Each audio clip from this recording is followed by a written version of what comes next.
Carson Shaddy's on the phone, longtime Razorback baseball player, one of the all-time greats on campus. And he is the subject of the latest Hog Pod. When I listened to on Sunday, he did a great job with it, Bo and his staff as well. And, had a lot of tough things to talk about, a lot of great things to talk about. More great things than anything else, I know that. And he joins us right now on halftime. Carson, how you doing, man? Thanks for coming on. Hey, you bet, man. I'm doing really good. Doing really Absolutely. Good. Can't complain one bit. Hey, before we delve into the topics I texted you about, before we got on the show today, I started to think about the idea that I might like to run for baseball commissioner, and I've thrown a lot of ideas out there. One of them is banning interleague play, relegation. I'm going to relegate the 3 worst major league teams to AAA every year. I'm giving Bubba Carpenter ownership of the Yankees just for free, just because. So if you could make one legitimate change to the sport of Major League Baseball, what would it be? The fact that we're not playing. Let's start playing Major League Baseball. That's my only change. Everything else is just perfect. Okay. I'd work with that, man. Honestly, I would work with that, because if they were playing right now, or at least they were really on the road to playing, I don't think I would be as angry as I am, and probably wouldn't, try to fake run for commissioner either. So. Would you be his assistant commissioner, though? Yeah, I do need an assistant. It just depends on the pay, man. That's all it depends on. Smart man. Well, I know Manfred's making 7 figures, so I figure his deputies are doing the same. So I think you and I might do very well. I think we would too. I think we would too. All right, well, let's get to some of these things we wanted to talk about. Casey Opitz is going to return to Arkansas. I mean, obviously, Heston Kjerstad, Casey Martin, they're on their way to professional careers. Casey Opitz probably could have been if a team met his number or he lowered his number. Now, you're somebody that experienced the disappointment of not being drafted when you thought you would and expected to be, and came back and had a huge season. Different situation with Casey with just 5 rounds. What does that feeling do for somebody where you feel like you're not where you should be, and you feel like you have to have that bounce back season? It's not like Casey has to, but what is that like when you're making a plan to return to campus when you didn't think you were going to? Right. Well, first of all, I think that probably Casey's strategy going in was the fact that if he gets a large number, then he's going to take off. If not, then he's perfectly okay with coming back to campus. And I think that he probably set his number really high. That's usually a strategy that people with a lot of leverage have. If you think about it, he's really got 2 years of leverage going into this last draft. So that's essentially a sophomore eligible player. They have 2 years of eligibility, so they'll set their number extremely high, and they're perfectly okay with coming back. So that's kind of the first perspective. The second perspective is him coming back is really good for him, because he didn't get that number. Whenever that happened to me, I was just extremely bitter, and it just drove me to be the best player I could be and maximize my potential. And I think that, Casey's probably the best catcher in the country. I think that's easy to say and safe to say. I think that his hitting's got a little ways to go before he's a major league caliber hitting catcher. So this is a great year for him to come out and really make some changement adjustments. And he's really smart mentally and obviously a phenomenal leader. He's extremely comparable to James McCann, I would say. So, it's a really good situation for him to be in, because it's easy to grab that chip on your shoulder and run with it. Carson, you have a really interesting perspective on the importance of the various positions on the field defensively for a team. You played everywhere, just about everywhere. And I've always thought catcher is the most important position because it can have an effect on the pitcher that nobody else can. So as a former catcher, where do you feel a catcher can help a pitcher out more than anywhere else? There's a reason why there's Major League Baseball players such as what's the lefty for the Cubs? What's his name? I'm having a brain fart. But anyways, there's a reason why there's Major League pitchers that legitimately will only pitch to one catcher. They can bring up a defensive catcher that the pitcher loves, just because of his defensive ability behind the plate. John Lester is who I'm thinking of. David Ross catch him all the time. Right. Correct. Yes. So, I mean, if you look at it like that, it just shows you how important a good catcher that a pitcher trusts with all of his pitches is to the team and is to the pitcher. There's been certain times where, I've seen pitchers just completely not comfortable and does not trust the catcher at all, and they don't have their best stuff. When you're on the mound and someone is behind the plate, you know that they're going to get every single pitch that is borderline, or they're going to keep all the balls in front of them. It does worlds for their mental game.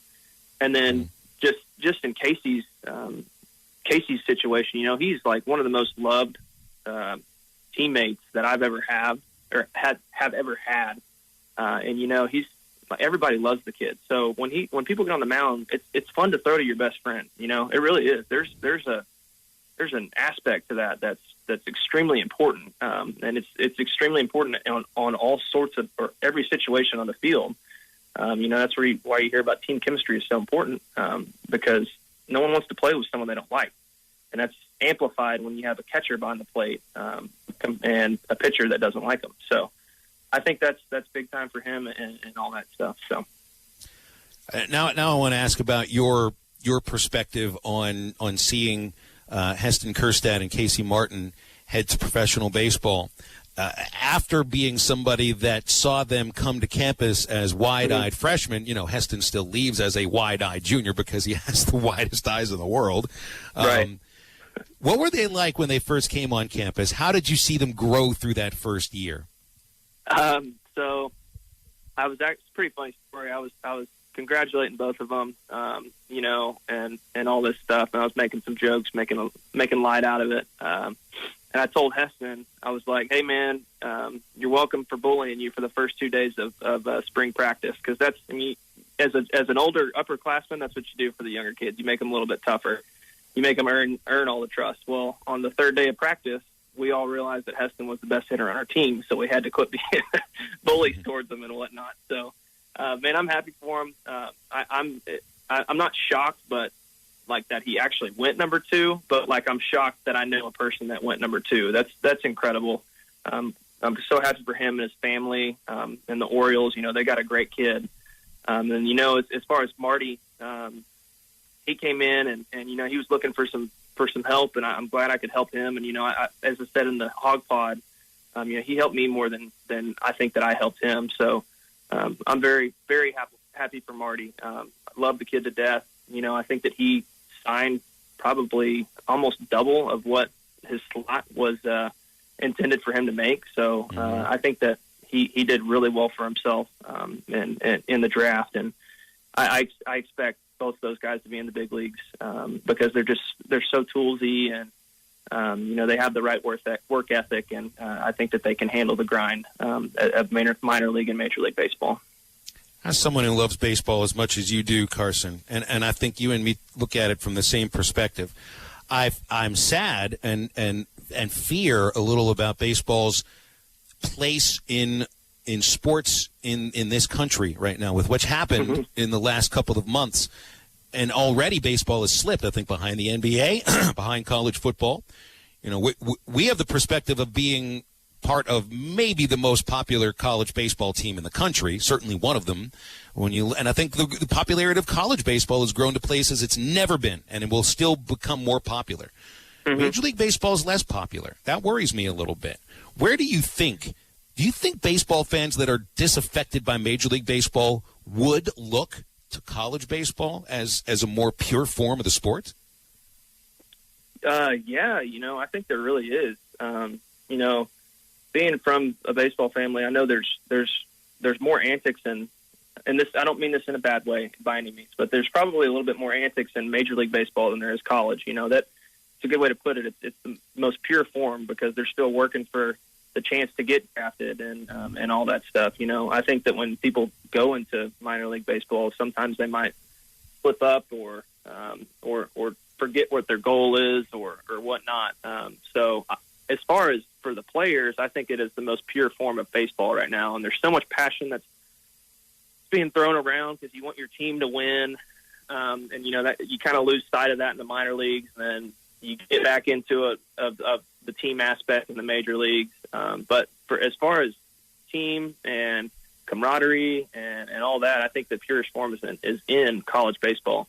Now, as far as the fans, I just think it's geographically speaking, I think it just depends on how much that area loves the university. As for us, obviously this is our pro team, so we just dive in, and we love it so much we can't help but show so much passion towards the Razorback baseball team and all that. I think that for like people in New York or Boston, they're probably never going to switch to go watching Boston College or someone else like that. I think that they will probably stick with their major league team. So I don't know if fans are gonna switch or anything, but I think that definitely the holdout that's going on right now is making people question whether or not their allegiance is as strong as they think it is to their major league team. Yeah, well, I know the Yankee fans will love Bubba as an owner, so I'll miss working on the broadcast with him. Carson, it's a pleasure having you on the show, as always. Appreciate your time. Have a good rest of the week. We'll talk again soon. All right, Phil. Thanks for having me, man. I appreciate it. You got it. It's Carson Shaddy. And again, I recommend listening to the latest Hog Pod episode. He delves into it all, the highs and the lows of what was an outstanding career at Arkansas. Carson Shaddy. Also, go to hitthatline.com, be part of the Father's Day TV Dads Bracket.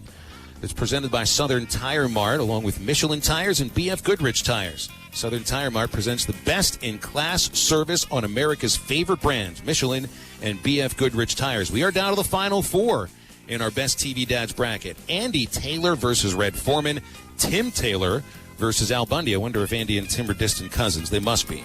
So let's not have a family battle in the finals. Let's make it Red Foreman versus Tim Taylor. That's where I'm going to choose. No, I'm going Foreman and Bundy. No Taylors. You know me and Al Bundy. Hand on the pants, hand on the remote control, and back after this.